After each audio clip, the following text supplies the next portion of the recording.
Una palabra de Dios es suficiente para sanar todo nuestro interior. Este es el podcast de la Iglesia Cristiana Comunidad Expreso. Bienvenidos. Algo que me pasó en estos días. Voy a contarles. El pastor me llamó de allá para allá. Entonces, ¿yo qué voy a enseñar? Y pues es lo que tengo en el corazón, porque me pasó algo la semana antepasada. Mi esposa me mandó una historia de WhatsApp. Es extraño, ella nunca me manda cosas de esas, de redes sociales. No soy muy amigo de las redes sociales, pero como me lo mandó, pues yo dije, bueno, voy a aprovechar y lo voy a leer. Y es una historia que como está en Facebook, pues no sé si es verdad. O sea, probablemente no sea cierta. O sea, probablemente sea una historia que no es verdad. Pero si no sea cierta, me impactó profundamente. Y me impactó tanto que a partir de la semana pasada, las 3 o 4 veces que hemos tenido devocional en nuestra casa, el devocional ha sido diferente. Cambiaron los devocionales en mi casa. Y les voy a contar por qué, porque esta es la historia. Claro que no sé si es verdad, pero pudiera ser verdad. Dice, hace un par de días mi pastor nos contó algo que me dejó pensando. Nos dijo, mi hijo está en el primer semestre de universidad y ayer me dijo que se consideraba ateo. Y la razón que me dio fue esta. La historia del cristianismo es intelectualmente deshonesta y no puedo seguir creyendo en ella. Intelectualmente deshonesta significa que lo engañaron. Que lo engañaron. Ser intelectualmente deshonesto es engañar. El pastor con la voz entrecortada dijo, me esforcé por enseñarle en qué creer, pero nunca le expliqué por qué creemos lo que creemos. Ese día, la persona que escribe la historia, conduje a casa en silencio. Cuando llegué, mi hijo estaba en la mesa terminando de cenar. Me senté frente a él y le pregunté, Caleb, ¿por qué crees que la Biblia es verdadera? Levantó la vista confundido, sin entender bien lo que le estaba preguntando. Le volví a preguntar, Caleb, ¿por qué crees que la Biblia es verdadera? Porque es la palabra de Dios. Le pregunté, ¿pero cómo sabes que es la palabra de Dios? Porque la Biblia dice que lo es. Se me revolvió el estómago. ¿Y cómo sabemos que la Biblia tiene razón cuando dice eso? Su rostro se puso rojo, se sintió frustrado y me dijo, no lo sé, papá, eso es lo que creemos. La trampa exacta que destruyó la fe de Daniel, el hijo de mi pastor, en el momento en el que alguien cuestionó su fe, estaba pasando con mi hijo. Me quedé allí mirando a mi hijo, un niño que sabía algunos versículos de la Biblia, se conocía de memoria el comienzo de Romanos 8, era completamente incapaz de defender su fe durante 60 segundos. Yo tengo un hijo que está a punto de entrar a la universidad. Y esto me dejó pensando profundamente. Yo tengo muchas metas en la vida, pero mi meta más importante no es tener buenos hijos. Claro, yo quiero que aprendan inglés, si pueden italiano, que sean buenos en matemáticas, buenos en programación, pero mi meta más importante es que crean en Dios, que tengan convicciones profundas en Dios. Y esto me revolcó todo y como les dije, me hizo pensar en cómo estábamos teniendo los devocionales. Y es que a veces nos enfocamos más en el qué que en el por qué de lo que enseñamos. Ahora, ¿qué dicen? O sea, vamos a suponer, yo no sé si esa historia sea real o no, Pero entonces me puse a averiguar, porque uno para saber si algo es verdad o no, pues busque y mire datos.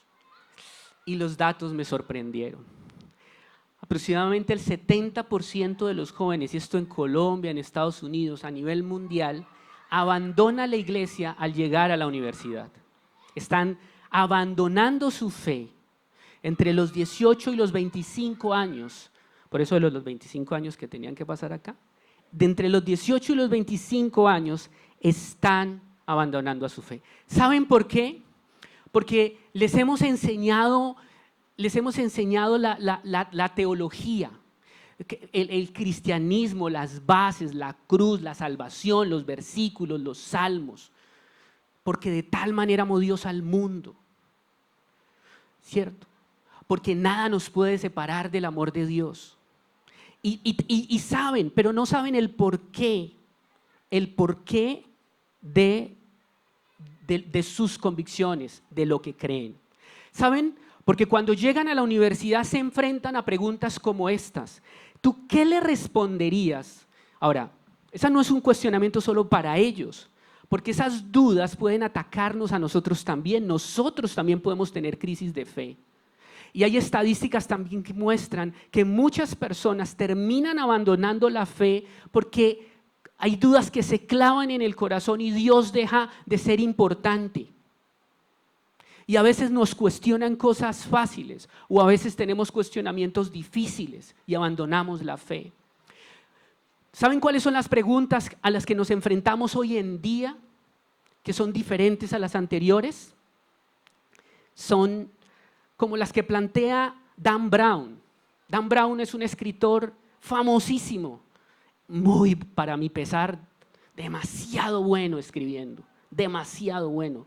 Es multimillonario. Escribió hace ya varios años este libro que se llama El Código de Da Vinci y ha vendido millones de copias, se hizo multimillonario. El libro es extremadamente conocido, especialmente en los ámbitos académicos. Y cuando este libro salió, él plantea en su libro, para acabar de completar, después se volvió película por esto, que hay 4 evangelios, tres evangelios más. El evangelio de Felipe, de María y de Tomás. ¿Existieron? Sí existieron. Hay evidencia de que existieron. Y basado en esos 4 evangelios, él muestra con evidencia histórica que Jesús no era originalmente Dios. Que concebido desde esa perspectiva de esos evangelios que él llama perdidos, que se vuelven así todos místicos, Jesús no era Dios.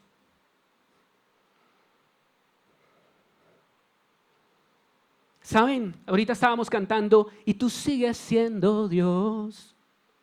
Entonces un chico llega a la universidad y cantar esa canción lo confronta profundamente.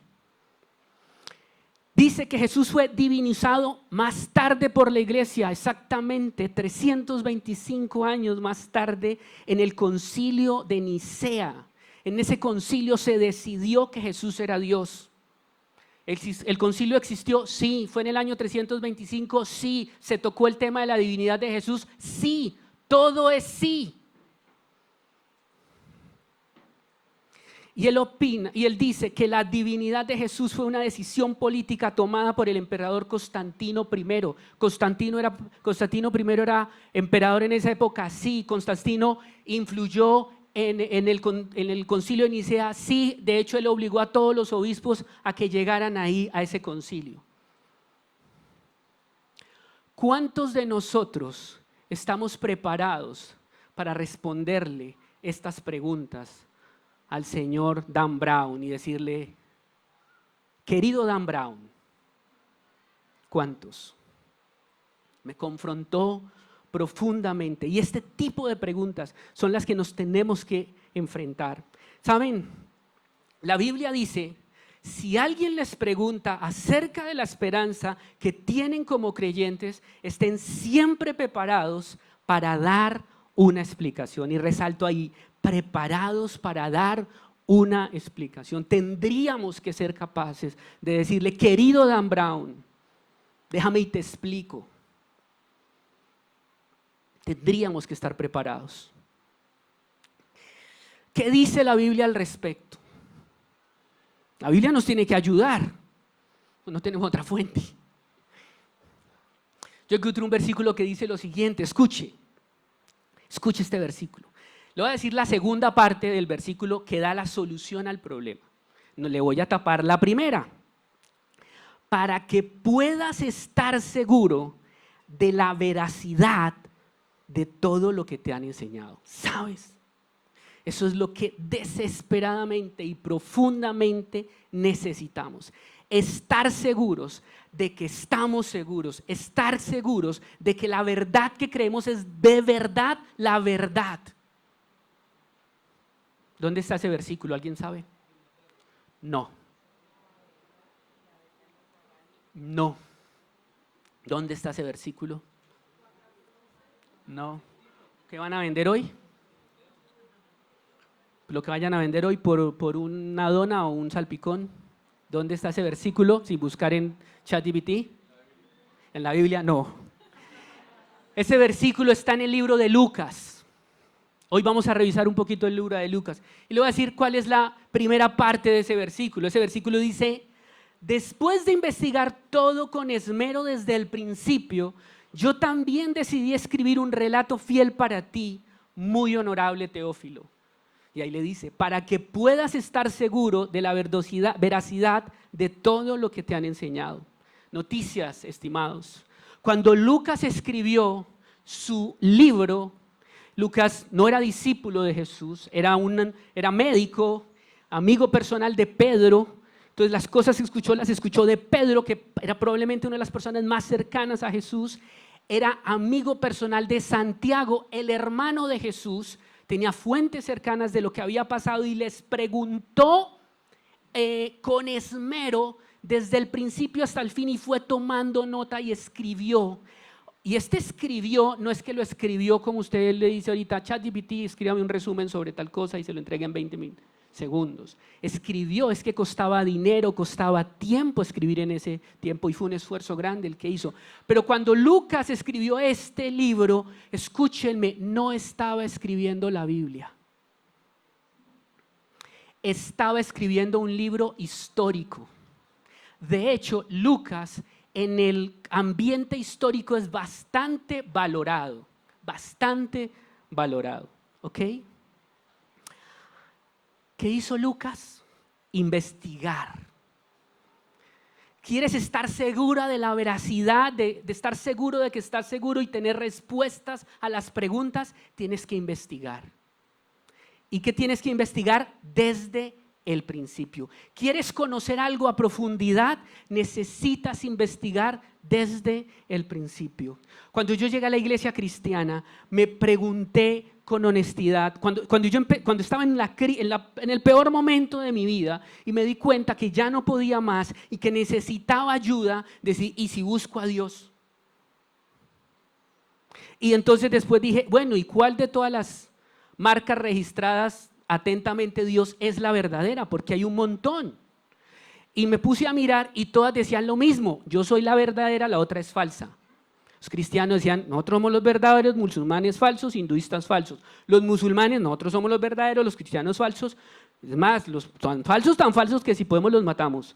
Los hinduistas, etcétera. Y yo decía, ¿y quién tiene la verdad? Y hay 2.000 millones más o menos de cada uno convencido hasta la médula de que es la verdad. No es fácil. Estar seguro de que estamos seguros no es fácil. Pero quiero decirle algo, nuestra fe es investigable. Nuestra fe es investigable.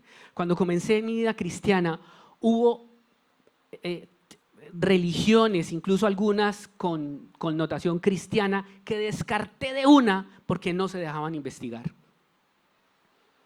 Yo conocí al Señor en plena universidad, estudiando ingeniería en la UIS.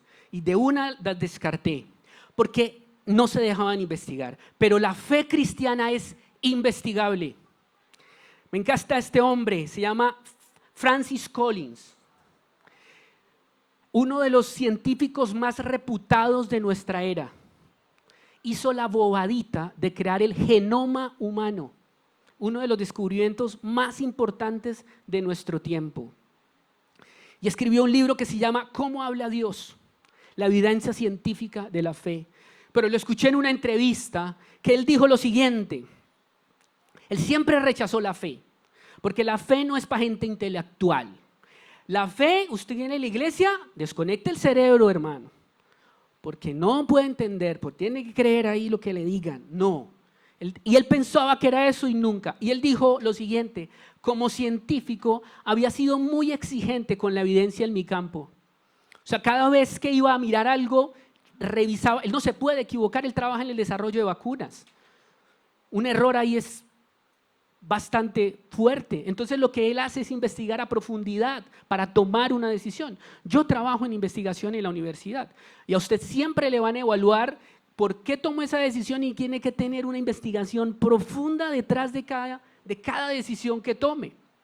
Y él dice, pero yo no había aplicado ese mismo rigor al evaluar la fe. Es decir, yo no investigué para tomar la decisión de no ser cristiano. Él simplemente dijo, yo a rajatabla dije no soy cristiano, pero un día tomó la decisión de investigarlo y es un gigante de la investigación, terminó convirtiéndose al cristianismo, terminó escribiendo un libro que habla acerca de la evidencia científica de la fe. Ahora, esto no le ha pasado solo a Francis Collins, le pasó a C.S. Lewis, famosísimo profesor y escritor de Oxford, escribió las Crónicas de Narnia, era ateo y se volvió cristiano. Lee Strobel, un caso famosísimo en Estados Unidos que tiene libro, que tiene película, pasó lo mismo. Josh McDowell, me encanta, Josh McDowell ha influenciado mi vida. Él era un investigador escéptico y él se burlaba en la Universidad de los Cristianos. Él decía que se reunían a comer avena y le parecían chistosos y le gustaba ir a esas reuniones a sabotearlas. Y un día, un estudiante cansado de que él le saboteara, lo retó a que le demostrara algo. ¿A quién le dijo semejante gigante intelectual Josh McDowell? Pues él se puso en la tarea de hacer la tarea juicioso de contradecir lo que el estudiante le había dicho. 3 doritos después, no mentiras, 1 año después terminó convirtiéndose al cristianismo. Y hoy tiene uno de los ministerios más grandes de apologética a nivel mundial. Escribió un libro que se lo ultra mega archi recomiendo, es así chiquitico. Te lo lees y ayunas 15 minutos de Facebook durante 4 días. Se llama Más que un carpintero. Tiene otro más grandecito que se llama Evidencia que exige un veredicto. Ese tienes que ayunarlo por unos 6 meses, el Facebook. O Facebook, yo digo Facebook como si ustedes tuvieran Facebook, ¿no? Alguien me hace que es Facebook, me está diciendo aquí una chica. Instagram, TikTok, ¿ok? Ese es más grandecito. Muchos otros científicos que han investigado la fe y producto de esa investigación se han convencido que el cristianismo es verdadero. ¿Saben? Yo podría terminar aquí, decirle, vaya, por favor, y busque libros que le hablen el porqué de lo que cree, porque lo necesita. Pero no, vamos a tratar de investigar nuestra fe. Voy a hacer una pequeña investigación aquí en vivo y en directo con ustedes acerca de nuestra fe cristiana, para ayudarle a tener razones a usted, ¿ok? Acerca de la fe. Si usted decide ser cristiano, lo primero que tiene que investigar es acerca de la existencia de Jesús. Porque todo esto está construido sobre Jesús. Una persona que aparentemente vivió en el siglo I, pero nadie le tomó una foto, no existe una evidencia científica en el sentido del método científico que muestre que él existió. ¿Ok?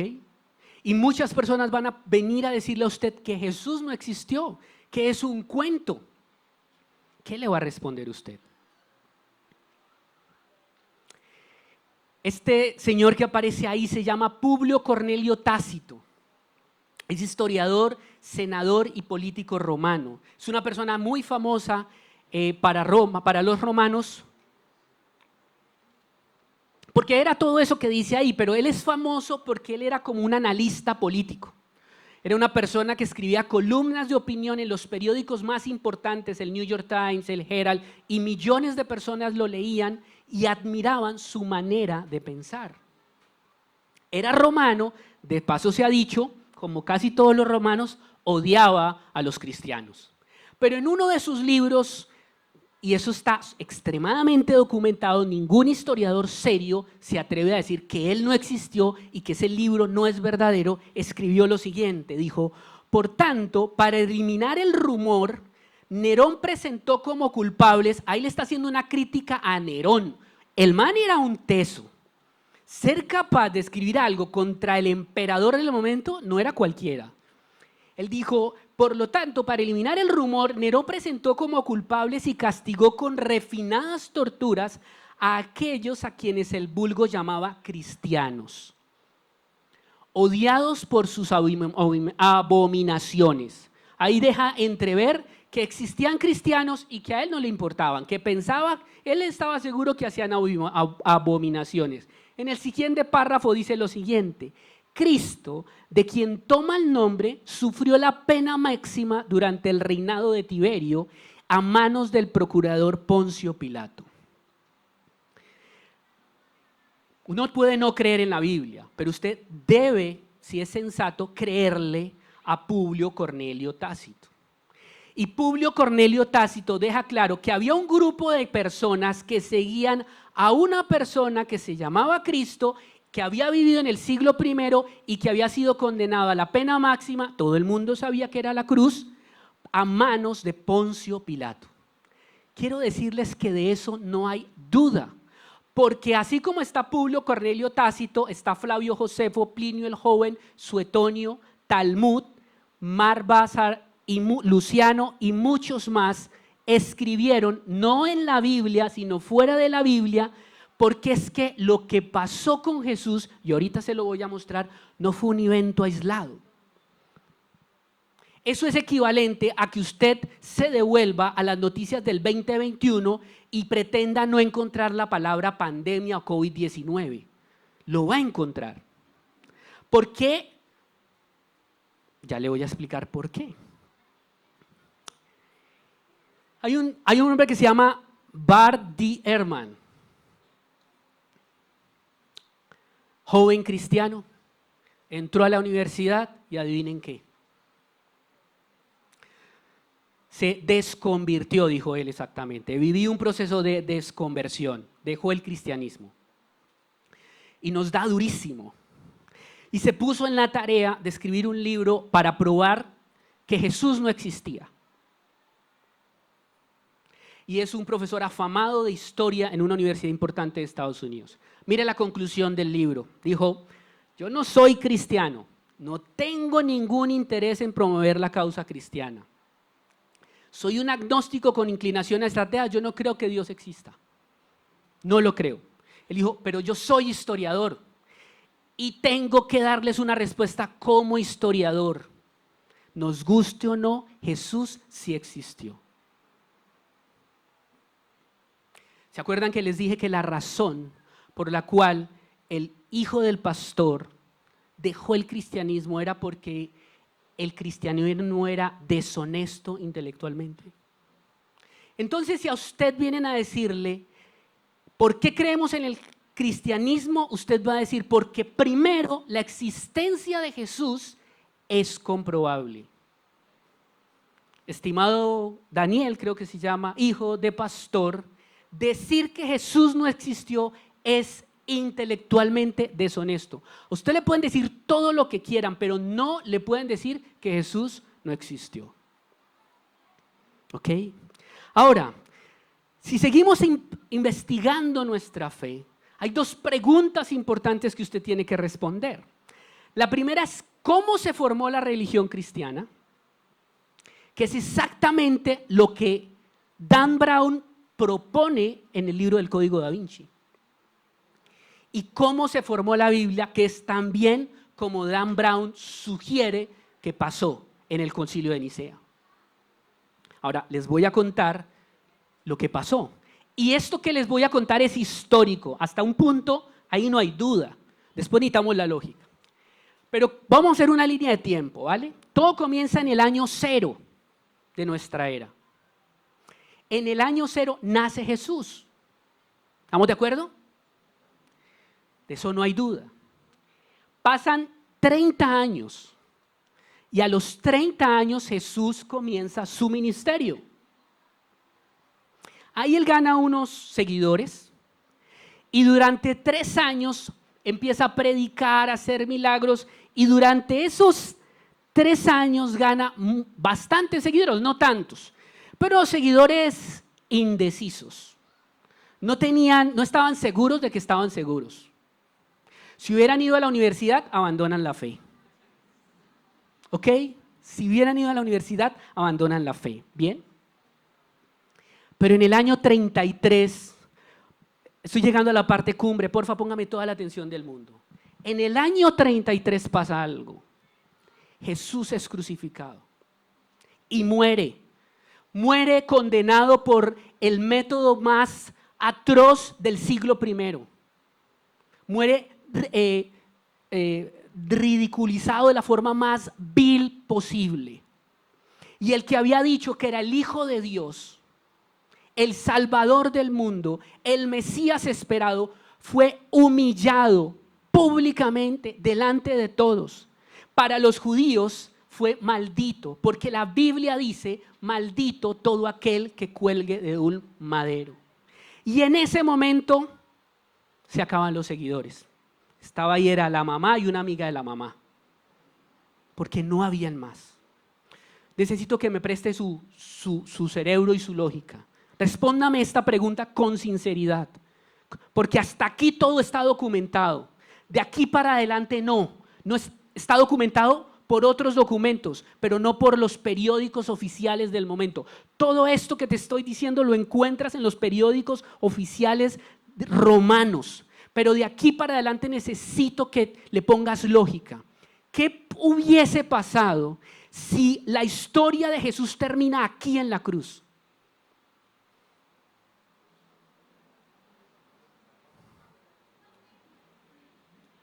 Nada. Los discípulos hubieran seguido dispersados, escondidos y convencidos de que se equivocaron. Pedro, perdí 3 años, digo. ¿Cuánto pescado hubiera sacado en 3 años? No hubiera pasado absolutamente nada. ¿Ok? Pero resulta que la historia no fue así. Resulta que 36 horas después de la muerte de Jesús, Jesús murió un viernes a las 3 de la tarde, resucitó un domingo alrededor de las 6 de la mañana, 36 horas. Hago un paréntesis aquí, porque esa sale, ¿no? La Biblia dice que Jesús resucitó al 3er día, eso no es verdad porque resucitó 36 horas después. Querido el que sea, en el tiempo primero, para el que fue escrito en la Biblia, no había relojes. No teníamos la facilidad de contar las horas como las contamos ahorita. Entonces, los días, el tiempo se contaba por días. Y si había un pedacito del día, era un día. Entonces, si usted le dice a un judío o a un gentil o a un griego del siglo I, le dice, y resucitó al 3er día, el griego le pregunta, ¿qué día se murió? El viernes. Entonces él dice, viernes, sábado, domingo. Ah, resucitó el domingo. Por eso es. Pero realmente Jesús resucitó 36 horas después. 36 horas después pasó algo que cambió la historia. Aparece la tumba vacía. Escúchenme. Y entiéndamelo bien y no me vaya a malinterpretar. Históricamente, el hecho más relevante del cristianismo no es la crucifixión. El hecho más relevante del cristianismo es la resurrección. Porque miren, estos que estaban aquí achicopalados, escondidos, ¿cierto? 50 días después que pasaron tiempo con Jesús, se convirtió en una muchedumbre de miles y comenzó un movimiento que literalmente, dicho por los romanos, estaba poniendo el imperio patas arriba. Empezó una revolución que no ha tenido precedentes en la historia y que permanece hasta el día de hoy. Ahora, volvamos al Evangelio de Lucas. Y aquí vamos a hablar de Lucas, ¿ok? ¿Cómo comienza el Evangelio de Lucas? ¿Cómo comienza el Evangelio de Lucas? Que es el que nos da la receta. Investíguelo todo desde el principio. Mire cómo comienza el Evangelio de Lucas. Dice, muchas personas. Una pregunta, ¿muchas son 2? 3. Muchas son muchas, hermano. Yo hubiera dicho algunos. Muchas son muchas. No me voy a atrever a dar un número, pero muchas son muchas. Mire lo que dice. Muchas personas han intentado, ¿qué? Escribir un relato de los hechos que se han cumplido entre nosotros. Habían textos diferentes a Lucas, a Mateo, Marcos, Lucas y Juan. Sí, claro que sí, porque muchas personas, nos dice Lucas, empezaron a escribir. Ahora, escúchenme esto. Estamos en el año 50, ¿ok? Estamos en el año 50 y entonces en el año 50, hace 20 años que ya no está Jesús, está el Espíritu Santo y este movimiento empieza a crecer. Y personas como Lucas empiezan a escribir y entonces empiezan a aparecer textos donde, escúchenme, allá no había videos. Las prédicas de Jesús no quedaron guardadas en YouTube. La única forma de preservarlas era en papiros y los papiros expiraban, se dañaban. Entonces, por preservar la historia, lo que contaban los apóstoles, alguien podía decir, medios de esa época, ministerio de medios de esa época, se encargaba de preservar eso, de copiar. Era una tarea extremadamente importante y valiosa. Entonces empezaron a copiar y a copiar libros. Para el año 70 eran miles y miles de personas esparcidas por todo el imperio romano y había un montón de libros que hablaban acerca de Jesús. Unos de Pablo, otros de... Ahora, vuelvo a apelar a su lógica. Todos los libros que se escriben en el 2025 van a reproducirse en la misma cantidad de copias, ¿sí o no? No. Hay libros que el escritor lo escribió y se lo lee la mamá y ya.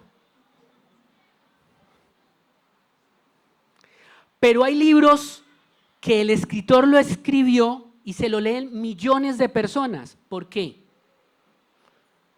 Por gusto, por gusto.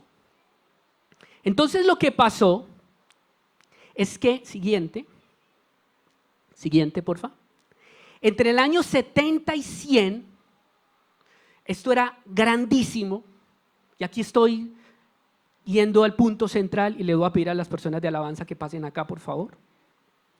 Entre el año 70 y 100, la cantidad de manuscritos se contaba por miles, y esto está registrado en la historia. Pero, escúchenme, pero lo normal fue que unos libros se volvieron más famosos que otros, porque a la gente les gustó más.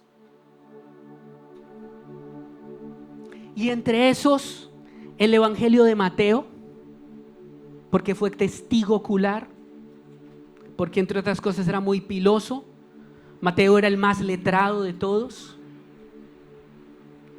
El Evangelio de Juan, porque Juan estuvo en Patmos, exiliado solo, y desarrolló una profunda intimidad con Dios allá. Es un evangelio, por lo menos el 50% del Evangelio de Juan habla de la última semana de Jesús. Entonces la gente lo replicó porque como el evento más importante fue la última semana de Jesús, era el que más detalles daba de lo que fue la pasión y la muerte de Jesucristo. No por eso, no por nada, el Evangelio de Juan es el evangelio del que más copias existen. habían 20,000 copias. 20,000 copias del Evangelio de Juan. Y entonces la gente tenía muchas partes de donde leer.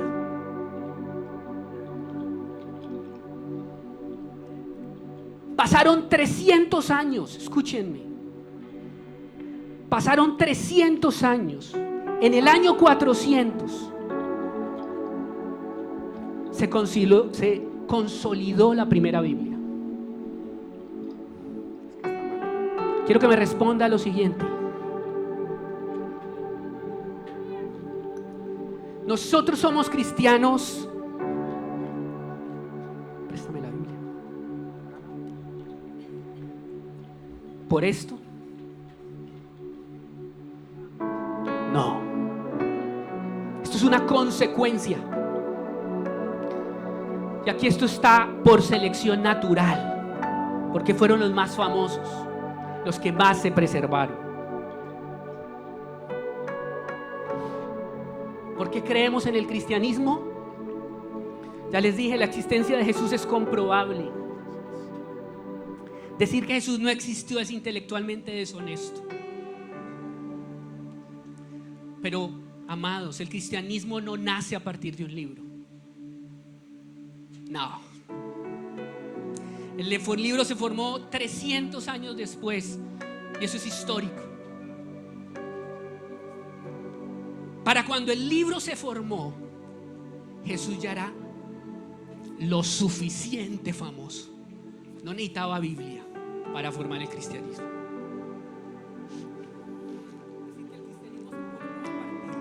El cristianismo existe por una persona. Esa persona se llama Jesús de Nazaret.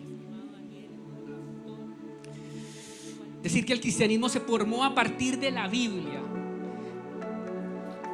y así la Biblia haya sido manipulada, estimado Daniel, hijo de pastor, es intelectualmente deshonesto. ¿Que por qué creemos en el cristianismo? Querido Dan Brown, efectivamente una religión que nace de un libro es manipulable. Los evangelios de Felipe, María, Judas aparecieron tarde, sí existieron, pero la datación histórica de esos libros está a partir del año 200. Llegaron 130 años tarde. ¿Y por qué se desaparecieron, querido Dan Brown? Porque eran dudosos e imprecisos, y porque no tuvieron acogida entre los que eran activos en la fe, porque decían cosas fantasiosas. El evangelio de Judas dice que en el monte de Sinaí, cuando Judas va a entregar a Jesús, se acerca, le da un beso, y en ese momento, porque son todos místicos, Judas sufre una transformación, Jesús sufre una transformación. Eso dice el evangelio de Judas, y hay un intercambio ahí. Los guardias se confunden y Jesús queda parecido a Judas, Judas queda parecido a Jesús, y los guardias se terminan llevando a Judas y crucifican a Judas, y Jesús murió de viejito en un pueblo. Eso dice el evangelio de Judas. Por algo no tuvo acogida.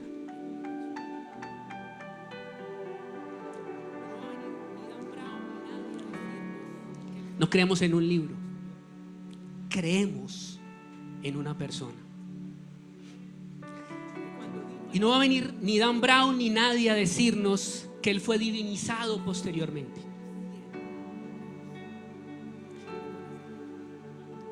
Porque cuando vino a la tierra, él era Dios y sigue siendo Dios. Esperamos que este mensaje haya sido de bendición para tu vida. Todos los lunes hay un nuevo episodio. Te esperamos.